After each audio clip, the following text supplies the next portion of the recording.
Shalom, shalom bien-aimés, je suis contente de vous retrouver à cette émission, le quart d'heure d'écho du ciel. Vous m'avez vraiment manqué depuis tout ce temps, mais Dieu faisant, nous sommes de retour avec vous et pour nous faire du bien mutuellement. Alors aujourd'hui, je voudrais vous parler d'un sujet particulier, c'est un sujet sur la justice. Alors nous voulons parler de ce sujet qui dit comment rendre la justice en étant chrétien. Pour répondre à cette problématique, j'ai invité le frère Dominique Tété, celui-là même qui est un chrétien catholique. Il est de la communauté Mère du Divin Amour en son apostolat Évangile pour tous et en son ministère de transformation et de développement du berger Gervais Ewi, que je salue au passage. Papa, je te fais plein de gros bisous. En tout cas, tout ça, c'est pour toi, papa Gervais Ewi, sois béni. Alors, Dominique Tété, sois le bienvenu sur notre plateau du quart d'heure d'écho du ciel. Merci. En tout cas, merci d'avoir répondu à notre appel pour pouvoir parler de ce sujet qui est assez vaste. Alors, je veux démarrer en même temps en te posant la question comme ça. Qu'est-ce qu'il faut entendre par la justice? Alors, la justice, c'est un principe philosophique, moral, spirituel également, à travers lequel les actes des hommes sont sanctionnés ou récompensés. Donc, voilà ce qu'il faut entendre par la justice. C'est bien, c'est bien. Donc, on parle de justice légale émanant des textes de loi. Alors, comment on peut voir l'adéquation avec la justice selon les lois divines?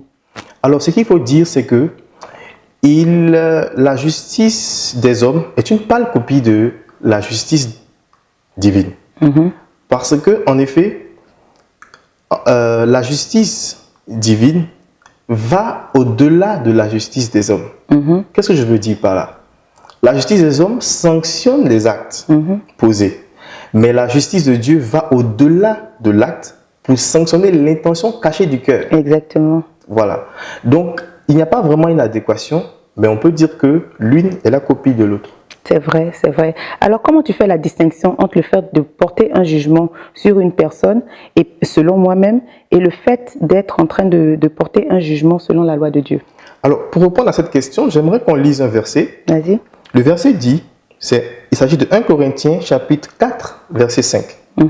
Ainsi, ne portez pas de jugement prématuré, mais attendez la venue du Seigneur, car il mettra en lumière ce qui est caché dans les ténèbres, et il rendra manifeste les intentions des cœurs. Ce verset est clair. Ce verset dit de ne pas se précipiter pour faire un jugement. Il faut laisser la venue du Seigneur. Cela ne veut pas dire d'attendre le retour du Seigneur, c'est-à-dire la fin du monde. Oui, cela veut dire simplement d'attendre l'interprétation du Saint-Esprit, d'attendre la révélation du Saint-Esprit, le discernement du Saint-Esprit, avant de pouvoir juger. Je prends un exemple. Vous avez dans votre entourage quelqu'un qui travaille pour vous, ou un ami, ou un frère, mais vous n'êtes pas trop convaincu que cette personne est solvable, ou bien c'est une personne digne de confiance. Disons une personne sérieuse. Une personne sérieuse. Vous avez même peut-être entendu dire que cette personne, elle fait du commérage, elle colporte, ainsi de suite.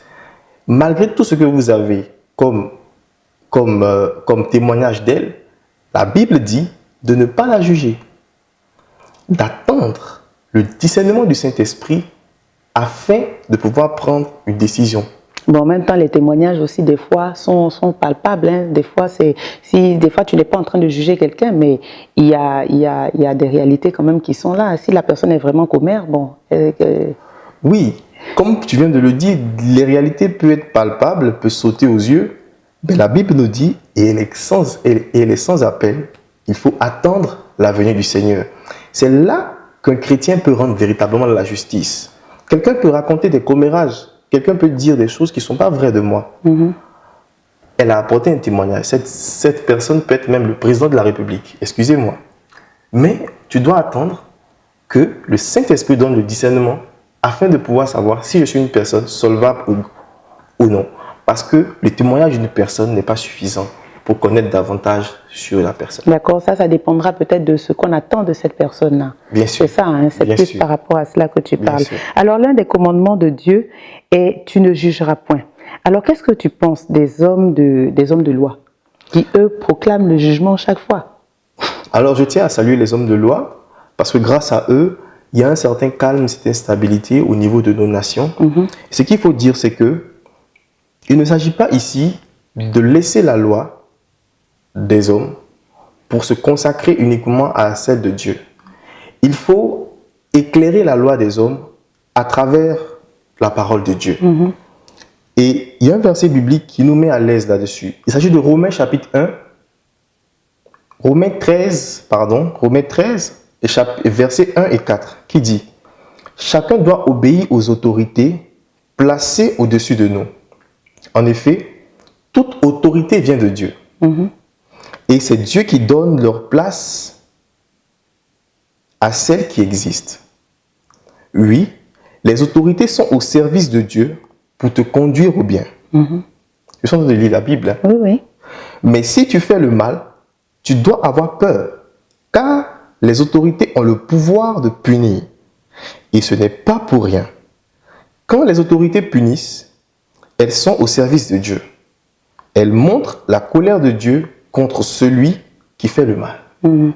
Donc, c'est clair. Ces personnes qui sont au service de la loi, les administrateurs juridiques, le juge ne fait que représenter l'autorité.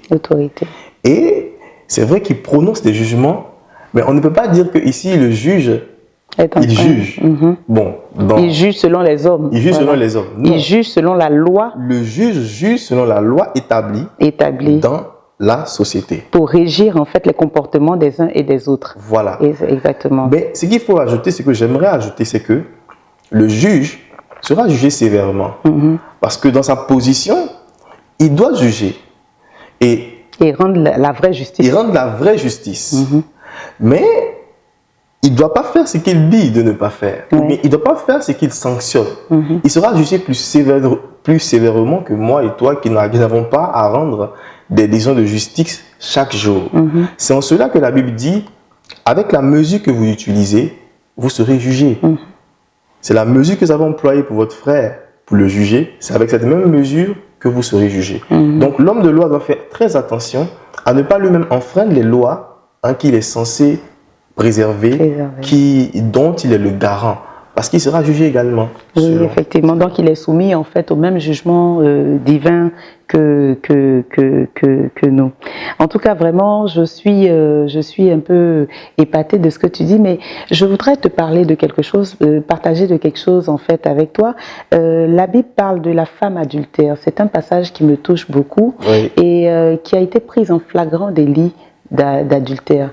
Et elle a été conduite en fait sur la place publique pour être lapidée. Qu'est-ce que tu penses de cela? Parce que le Christ est venu à son secours. Il a porté sur elle un regard miséricordieux.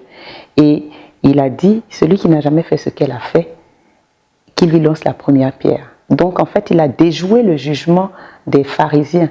Donc qu'est-ce que tu en penses? Parce que finalement, il y a une opposition entre la loi de Moïse et puis ce que Jésus a fait.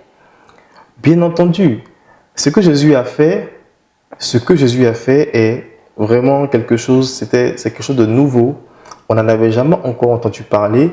Et ce qu'il faut signaler, c'est que ceux qui l'ont mis devant cette décision à prendre voulaient le faire pour le mettre à l'épreuve.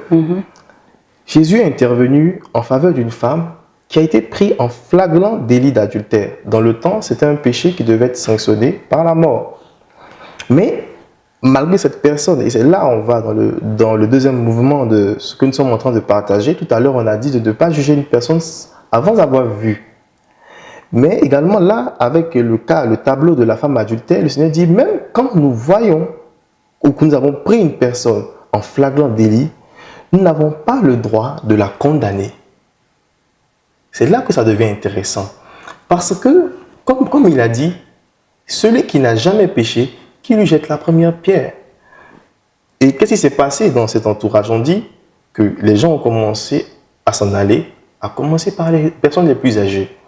Cela veut dire que Jésus est venu instaurer un règne, le salut, la miséricorde. Quand on porte un jugement sur une personne, on doit garder à l'esprit que nous sommes nous-mêmes des êtres fragiles. Des êtres fragiles.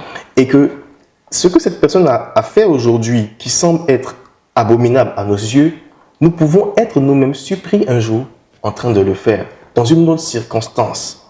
Et donc, il faut garder à l'esprit que, étant donné que nous sommes des êtres fragiles, nous devons, avant de porter notre jugement, nous devons orienter notre jugement vers la miséricorde de Dieu. Ouais, nous pouvons reprendre un frère sur une acte qu'il a posé d'une façon charitable, en lui disant, mon frère, tu viens de poser un acte, mais cet acte de cet acte est condamné par la parole de Dieu. Il faut faire plus attention, faire plus d'efforts.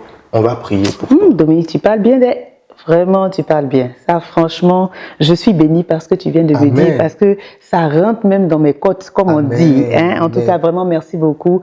Je suis contente. Je suis contente, en fait, de cet échange que nous venons d'avoir. En tout cas, je pense que d'autres personnes aussi seront contentes. Il n'y a plus grand-chose à dire, à part vous dire merci beaucoup de nous avoir suivis. En tout cas, si vous avez aimé, je pense que vous allez aimer, vous avez aimé cette émission. Partagez, likez, parlez de Dominique, parlez du quart d'heure d'écho du ciel. Parlons des gens qui parlent de la justice, qui parlent de paix, qui parlent de l'amour du Seigneur, de la miséricorde. En tout cas, moi, je vous fais de gros bisous et je vous dis à mercredi prochain et pour un sujet tout aussi intéressant. J'ai mis ma vie en Jésus.